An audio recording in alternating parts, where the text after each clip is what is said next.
விஜய் சேதுபதி, சூரி நடிக்கும் படம் விடுதலை 2ஆம் பாகம். இப்படத்தின் முதல் பாகத்தை தொடர்ந்து 2ஆம் பாகத்தை இயக்கியிருக்கிறார் வெற்றிமாறன். இசைஞானி இளையராஜா இசையமைத்திருக்கிறார். இப்படத்தின் ஆடியோ வெளியீட்டு விழா சென்னையில் நடந்தது. இதில் இளையராஜா கலந்து கொண்டு படத்தில் இடம்பெற்ற ஜனதனம் என்ற பாடல், மனசுல என்ற பாடல் உருவான விதம் பற்றியும் அதில் சில வரிகளை உருக்கமாக பாடி ரசிகர்களை மெய்சிலிர்க்க வைத்தார். விடுதலை 2ஆம் பாகம் பற்றி இளையராஜா பேசியது என்ன, அவர் தன் குரலில் உருக்கமாக பாடிய வரிகளையும் இப்போது கேட்கலாம். வெற்றிமாறன் விடுதலை பற்றி நல்லா எப்படின்னா என்ன பண்ணிட்டு இருக்காரு, எவ்வளோ கஷ்டப்பட்டு ஒர்க் பண்ணுறாரு அப்படிங்கிறது எனக்கு ரொம்ப நல்லா தெரியும்.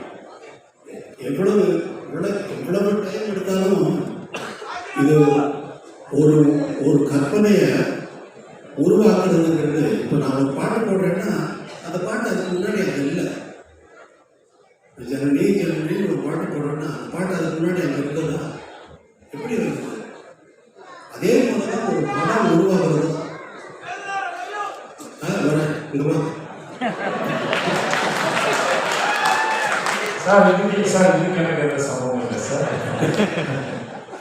நீங்க யாரும் இல்லையா?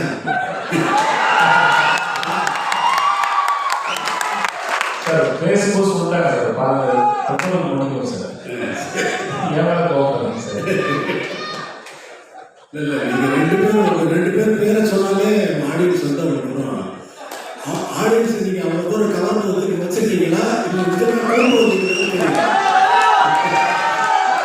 ஆனால் நீங்கள் தான் சொன்னீங்க. நீங்கள் தான் சூரிய வந்து ஆள் கூப்பிட்டு வந்து ஓகே.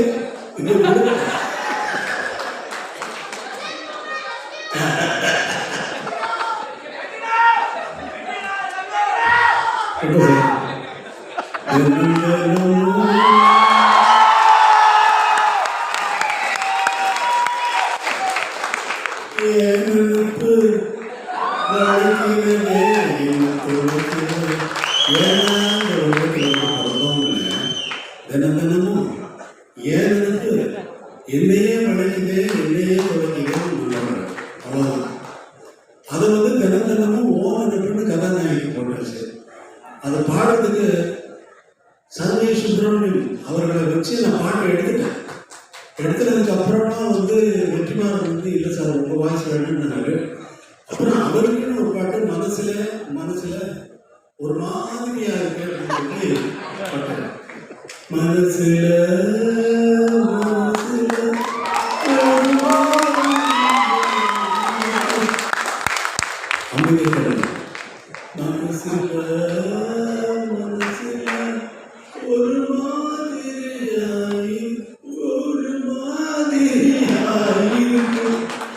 அப்படின்னு ஒரு பாட வைக்கிறதுக்கு அவருக்கு சொல்லி அவர் எவ்வளவு பெரிய ஆள் தெரியுமா? அவர் கர்நாடக மியூசிக்கில் ரொம்ப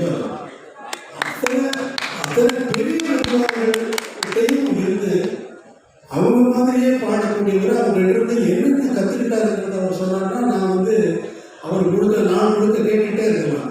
அப்படிப்பட்ட ஒரு சங்கீத வித்வான் அவரை கூப்பிட்டு சினிமாவில் பாட வச்சுட்டேன். கூப்பிட்டு எடுத்து பிடிச்சி வாங்க பாட கிடைச்சது. அவர் ரொம்ப நன்றி சொல்லி சொல்லுங்க.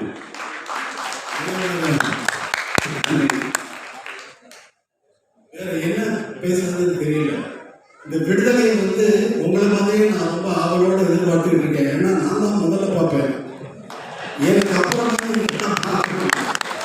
நான் தானே முதல் விஷயம், எனக்கு தானே முதல்ல போட்டு காட்டுறீங்க. இப்போ நீங்களே பார்க்கறதுக்காக படம் எடுக்கிறீங்க இல்லை, எல்லாரும் பார்க்கறதுக்கு தான் படம் எடுத்திருக்காரு.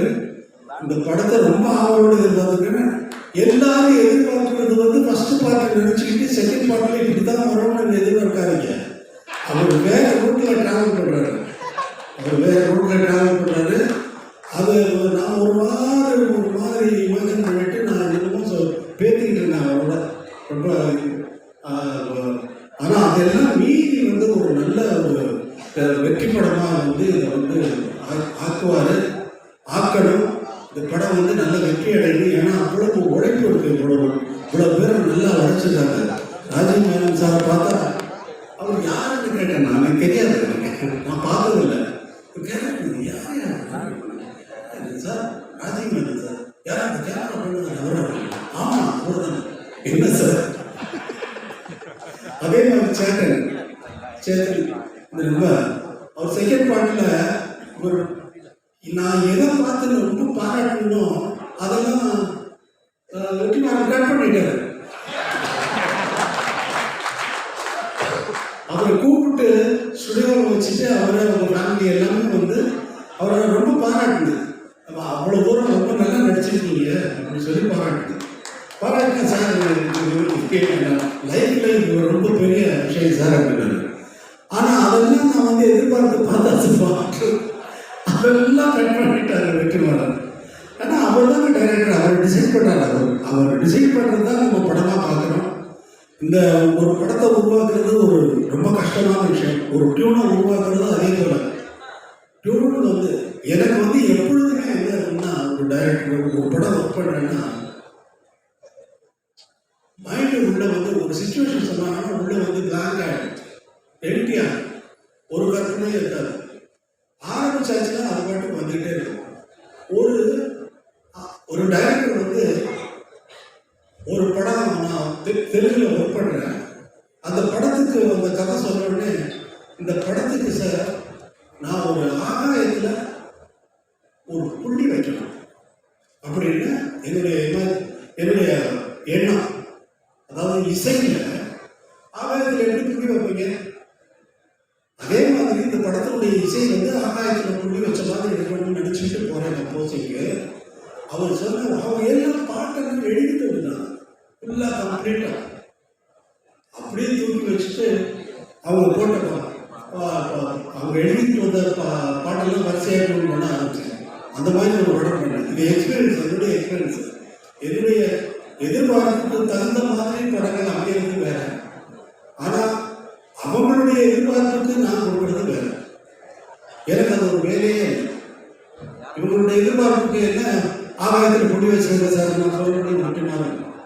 அவர் சொல்றதெல்லாம் கேட்டுட்டு அப்படின்னு வாட்சிங்கன்னா அவர் ஃபுல்லாக ரெக்கார்ட் பண்ணுறாரு. ஃபுல்லாக வந்து அந்த வீட்டு பார்த்துட்டு எங்கேயோ வீட்டு பாடிட்டு பார்த்தா இவர் இப்படி இந்த படம் என்ன ரெக்கார்ட் பண்ணிட்டு அந்த ஃபுட்டேஜ் எல்லாம் எனக்கு கொடுங்க.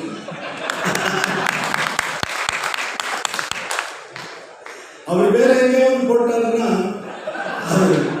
அது நல்ல பிரைஸ் கிடைக்கும்.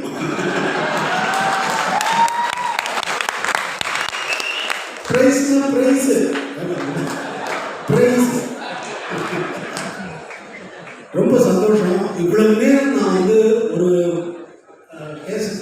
ரிலீஸ் ஃபங்க்ஷனில் வந்து நான் இருந்ததில்லை. எந்த ஃபங்க்ஷனில் எல்லாரும் பேசுறதையும் அவர் கேட்டார் வெற்றிமாறன் சார் முதலே பேசுறது நீங்கள் போயிடுங்க அப்படின்னாரு. இல்லை நான் இருக்கேன் அப்படின்னு சொன்னேன். அதே மாதிரி எல்லாரும் பேசுறதையும் கேட்கறதுக்கு எனக்கு ஒரு சந்தர்ப்பம் இங்கே வந்து ஏற்படுத்தி தம்பி வாழ்க்கை உங்களை பற்றி அவர் சொன்னார். சொல்லிட்டு விஜய் சேர்ந்தது ரொம்ப அப்பாவை கேட்டுன்னு சொல்லுவேன். நன்றி, எல்லாருக்கும் வணக்கம்.